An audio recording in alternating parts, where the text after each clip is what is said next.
दोस्तों, मैं हूं आसिम जेलानी। शहर इक़्तिदार की शाहराह दस्तूर पर वाक़या आईनी इदारे मुल्क को सियासी और माशी अदम इस्तेहकाम से निकालने के लिए ताहाल कामयाब नहीं हो सके हैं। मुख्तलिफ सियासी जमातों और मुख्तलिफ नज़रियात की हामिल शख्सियात मुल्क को सियासी अदम इस्तेहकाम से निकालने के लिए किसी एक फैसले पर भी मुत्तफिक नहीं हो सकी हैं। सियासी डायलॉग और मशावरत के फुकदान की वजह से सियासी मामलात गंभीर तर हो गए हैं। इदारे मिल बैठकर मसाइल का हल निकालने के बजाय खतो किताबत का सहारा लेने लगे हैं। पहले इलेक्शन कमीशन ने पंजाब में इलेक्शन न करवाने का फैसला किया और उसके बाद सदर ममलकत डॉक्टर आरिफ अलवी को खत लिख दिया, जिसके जवाब में सदर ममलकत डॉक्टर आरिफ अलवी ने वज़ीर आज़म शहबाज शरीफ को खत लिखकर तौहीन अदालत समेत मजीद पेचीदगियों से बचने के लिए वफाकी और सूबाई हुकूमतों के मुतलका हुक्काम को पंजाब और खैबर पख्तूनख्वा में मुकर्ररा वक्त में आम इंतखाबात के लिए इलेक्शन कमीशन की मुआवनत की हदायत करने का कह दिया है। इलेक्शन कमीशन की जानिब से पंजाब और खैबर पख्तूनख्वा में इंतखाबात न करवाने और इस फैसले के बाद सदर ममलकत को खत लिखने और सदर ममलकत की जानिब से इलेक्शन कमीशन के फैसले के खिलाफ वज़ीर आज़म को खत लिखने के हवाले से आज हम सीनियर जर्नलिस्ट नासिर काज़मी साहब से बात करते हैं कि शाहराह दस्तूर पर वाक़या आईनी इदारे क्यों मिल बैठकर मुशावरत करने से कतरा रहे हैं। खेल को हल करने के बजाय खतो किताबत का सहारा लिया जा रहा है। तो इस हवाले से नासिर काज़मी साहब से बात करते हैं कि वो इस पर क्या कहते हैं। बिस्मिल्लाहिर्रहमानिर्रहीम। शुक्रिया जिलानी साहब। हमारा मुल्क इस वक्त शदीद आइनी, सियासी और माशी बहरान का शिकार है, जिसकी सबसे बड़ी वजह जो है वो सियासी जमातों और इदारों के दरमियान जो है वो अदम हम आहंगी और सियासी अदम बर्दाश्त और एक दूसरे के जो इख्तियारात हैं उसमें मुदाखलत करना है। इस वक्त जो सूरत हाल है वो ये है कि जो मुल्क में जब से पाकिस्तान तहरीक इंसाफ की हुकूमत खत्म हुई और मौजूदा हुकूमत का क़याम हुआ, उससे लेकर आज तक जो है वो पाकिस्तान तहरीक इंसाफ और हुकूमत के दरमियान एक सियासी कशमकश जो है वो जारी है,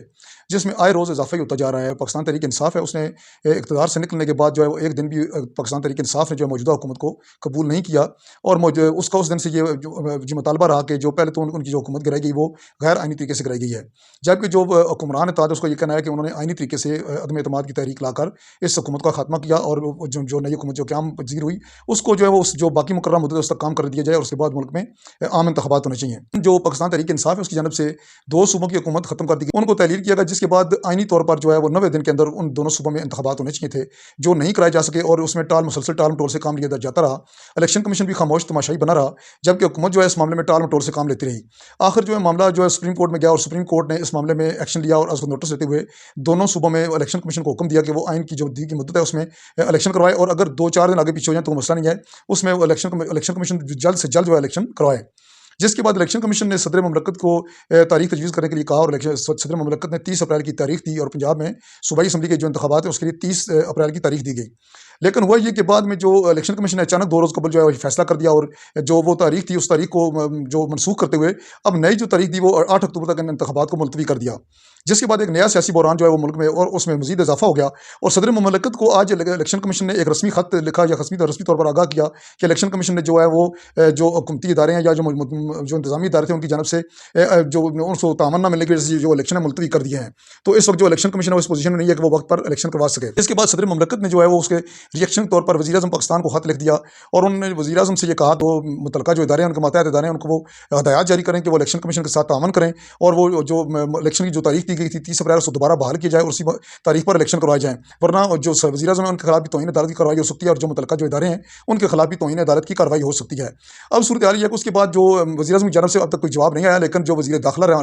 राना सनाउल्लाह हैं उन्होंने बड़े सख्त अल्फाज में जो है उसको जवाब दिया, सदर ममलकत को जवाब दिया और उन्होंने गैर ज़रूरी बातें की हैं जो इससे रेलिवेंट नहीं थी। उन्होंने बल्कि ये कह दिया कि जो सदर ममलकत हैं उनका ये हक ही नहीं बनता कि वो इस मामले में मुदाखलत करें, वो अपने काम से काम रखें और अपने औकात में रहें। तो इस तरह की बातें राना सनाउल्लाह ने की हैं, जिससे ये ज़ाहिर होता है कि जो इदारे हैं वो आपस में एक दूसरे के साथ टकराव का शिकार हैं और जो इस वक्त जो शरअ दस्तूर पर अहम तरीन जो आइनी इदारे हैं उनमें आपस में कम्युनिकेशन गैप है और वो एक दूसरे को बर्दाश्त करने को तैयार नहीं है। हर इदारा अपने इख्तियारात जो है वो उन पर नाजा है और अना का शिकार है और वो यही कहता है कि वो अपनी तौर पर फैसले किए जा रहा है और दूसरे इदारों के जो मामलात हैं उनमें मुदाखलत की जा रही है। दूसरी तरफ जो सुप्रीम कोर्ट है उसने जब ये हुक्म जारी किया था तो जो मुल्क की सबसे बड़ी अदालत है, जब आइनी कोई मसला पैदा होता है, जो बहरान पैदा होता है तो उसमें सुप्रीम कोर्ट ही मुदाखलत करती है और सुप्रीम कोर्ट ही इसमें मामला हल करती है। अब सुप्रीम कोर्ट ने जो इस मामले में मुदाखलत की थी और सूबा पंजाब और खैबर पख्तूनख्वा में आइन के मुताबिक इंतखाबात कराने का हुक्म जारी किया था, जिसके बाद ही जो इलेक्शन कमीशन ने सदर ममलकत की तजवीज़ पर 30 अप्रैल की तारीख तजवीज़ की और उसमें शेड्यूल भी जारी कर दिया था। अब इलेक्शन कमीशन को ये चाहिए था कि अगर उसे कोई मसाइल तो वो बाकायदा सुप्रीम कोर्ट से रजू करता, लेकिन उसने अपने तौर पर फैसला कर दिया और इलेक्शन भी 5 माह के लिए मुलतवी कर दिया और अक्टूबर की तारीख दे दी,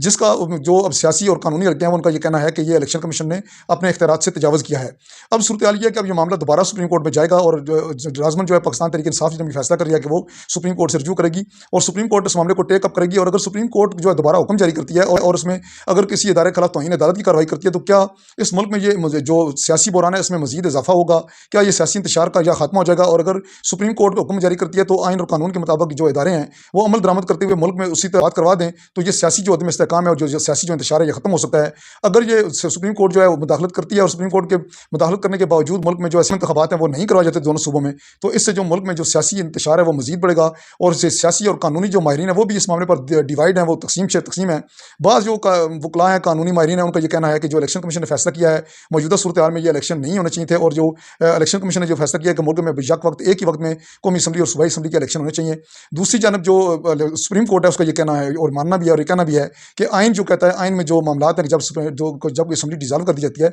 तो उसके 90 दिन के अंदर वहाँ पर इंतखाबात होना आइनी तकाजा है। तो अब सूरत हाल ये है कि क्या ये मामला किस तरफ जाएगा और जो इदारे जो हैं ये इनका टकराव इसी तरह जारी रहेगा और अगर ये आइनी इदारों का ये टकराव इसी तरह जारी रहा तो इस मुल्क में जो मौजूदा सियासी बहरान है और माशी बहरान है इसमें इजाफा ही होता रहेगा।